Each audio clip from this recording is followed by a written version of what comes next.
이 문제에서는 세인트 피터스버그 전략이라 불리는 아이디어를 이야기를 하고 있고요.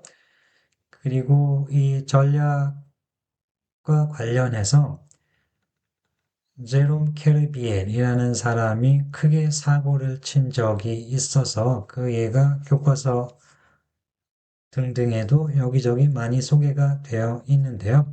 그 상황을 생각을 해서 세인트 피터스버그 전략에 대해서 어떤 얘기를 할 수 있나를 생각해 보려는 문제입니다. 이 전략은 어떤 전략이냐면, 배팅을 하는데 오른다 내린다 두 가지 방향만 배팅을 하는 상황을 생각을 해보고, 주식시장에서 생각을 한다면 시장이 오르는 쪽에 베팅을 하거나 내리는 쪽에 베팅을 하는 상황을 생각해 보도록 하죠. 이 제롬 캐리비엘이라는 사람이 실제로 사용했던 상품은 유럽에서 이 유럽 주식시장의 지수 선물을 사용을 해서 거래를 했다고 합니다. 지수 선물을 사면 매수를 하면은 시장이 오른쪽에 베팅을 하는 거고 매도를 하면은 시장이 내리는 쪽에 베팅을 하는 걸로 볼 수가 있겠죠. 하여튼 아이디어는 한번 베팅을 하고 그 다음에 이익이 생기면 게임을 종료시키고 손실이 생기면 그 다음엔 두 배로 X를 눌려서 게임을 다시 시작을 해서 다시 이익이 나면 이익이 그만큼 크게 났을 테니까 앞에서 발생했던 손실을 만회하고도 약간의 이익을 내고 게임을 끝낼 수 있는 거고 만약 여기서 다시 손실이 나면 다시 한번 새로운 게임을 액수를 두 배로 다시 늘려서 게임을 지속하고 이렇게 지속하다 보면은 언젠가는 시장이 올라갈 때가 있을 테니까 그러면 시장이 올라갈 때 이익을 내고 게임을 종료하는 게 이 전략의 아이디어입니다. 이 사람이 실제 이런 전략을 따라서 했는데 회사 몰래 시작을 했다고 하고요.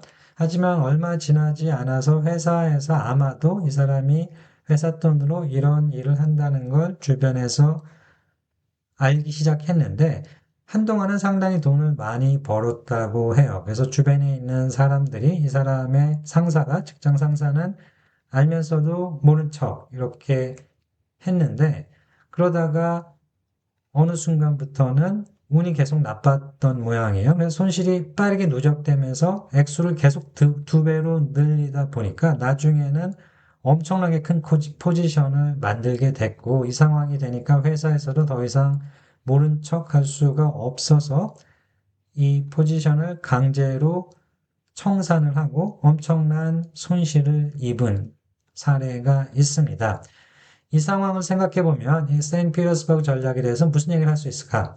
그래서 언뜻 생각해 보면 세인트 피터스버그 전략은 이익을 내는 게 거의 확실한 전략인 것처럼 보입니다. 이익이 안 나면 계속 포지션을 두 배로 계속 늘려나가다가 이익이 날 때 끝내기 때문에 이익을 내는 게 거의 확실한 것처럼 보이지만, 그러나 이 캐르비엘의 예에서 보듯이 현실에서는 그렇게 안 되는 거죠. 그 이유는 이 전략이 계속 이익을 내기 위해서는 베팅의 크기가 무한대로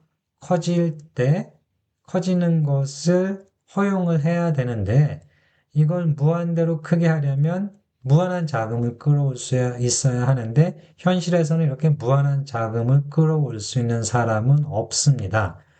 어, 액수가 꽤 커지는 것까지는 감당할 수 있는 사람이 자금이 굉장히 많은 사람이 있을 수 있지만 무한하게 커지는 거는 불가능하기 때문에 이 캐르비엘의 예에서 보듯이 포지션 크기가 굉장히 커졌을 때 전략을 종료하게 될 가능성이 있고 그러면 굉장히 큰 손실을 내고 전략이 끝나게 되는 거죠. 결론은 이 전략은 언뜻 보기에는 쉽게 돈을 벌 수 있는 전략인 듯이 보이지만 잘 따져보면은 사실은 위험이 꽤 큰 전략이다 라고 결론을 내릴 수 있습니다.